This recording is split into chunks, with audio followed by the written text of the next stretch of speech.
Hi, I'm Chris, and I'm sick. And also on vacation. Vacation's where I wanna be. Party on the beach where the fun is free. But just because I'm on death's door doesn't mean I still can't search Netflix and Amazon for movies. But not just any movies. Bad movies. And the best thing about these movies, they're new.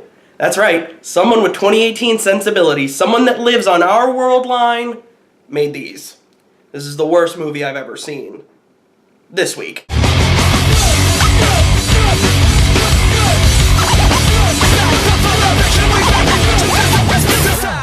Today's feature is called Flight 666, and it was directed by Rob Palatina. The Asylum, known for films such as Sharknado, Sharknado 3, Oh Hell No, and that's it. I feel like they're trying to be like a modern-day Trauma without any of the charm or having their own James Gunn. That's right, kids, you may love your I Am Groot, but did you know James Gunn actually got his start writing Romeo and Juliet? But I mean, who knows? Perhaps Flight 666 could launch superstar careers for its writers. But I really fucking doubt it. How do I describe the plot of this film? Well, I was alone. My mind was blank. I needed time to think, to get the memories from my mind. What did I see? Can I believe that what I saw that night was real and not just fantasy? The evil movie that twists my mind and brings me to despair. So anyway, okay, for real though.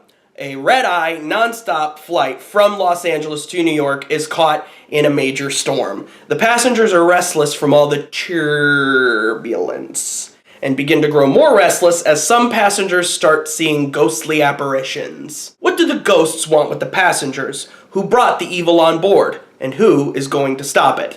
These are all great questions, and the movie answers all of them in a pretty hysterical way. Like in that sort of way where if you think about it for more than 10 seconds, you'll be able to question everything the movie sets up.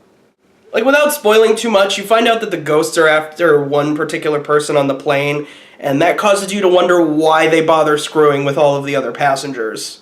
I also find it extremely comical, some of the stuff the ghosts in this movie do. Like there's the aforementioned apparitions, but there's also maggots that appear in the in-flight meals. And my favorite part is when a man gives his wife his, like, earbuds. It's like, yo, listen to my brother's mixtape, it's great.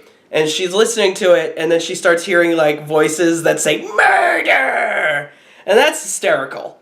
I will say this to the movie's credit, it's better looking than most Asylum films. Like, the best looking Asylum movie is pretty unanimously the Sharknado films.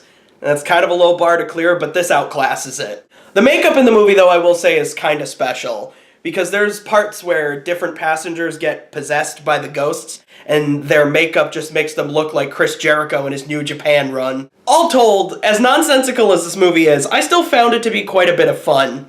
Nothing in this movie really ties into anything else, it's sort of structureless, but it is enjoyable to see what kind of nonsense they're gonna come out with next. None of the performances are particularly great. Some of them are likable enough, if not good.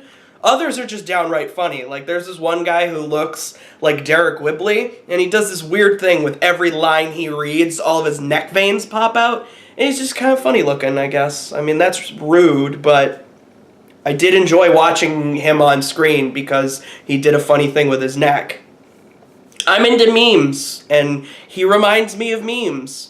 And also I like Sum 41, and he reminds me of Sum 41. I don't want to waste my time. It is a pretty hilarious viewing experience, one that I hope you endure as soon as you can, but keep in mind, this movie sucks. There's no ending to speak of. Like, this movie doesn't have an ending or a falling action. It's just rising action, climax, and then end credits, and that's kind of amazing. The characters are one note. Some of them you don't even know anything about. You won't even remember their names. And for a cross-country flight, the aisle on this plane is very wide, and that certainly compromises verisimilitude. Like, I'll put it to you this way, I'm about to fly back to Myrtle Beach from Providence, and if I had the amount of legroom that the passengers on this plane had, I'd be willing to put up with maggots in the salad and ghostly apparitions if it meant I could spread out that much. I'm easy to please. And I'll tolerate just about anything. But I hope I've convinced you to see this movie as soon as possible, so we can discuss it in the comments below. While you're here, subscribe to the channel, and if you want to support what I do, head over to Patreon, drop a buck in that bucket. I'd really appreciate it. And that's it for me. Hope to see you back for the worst movie I've ever seen next week.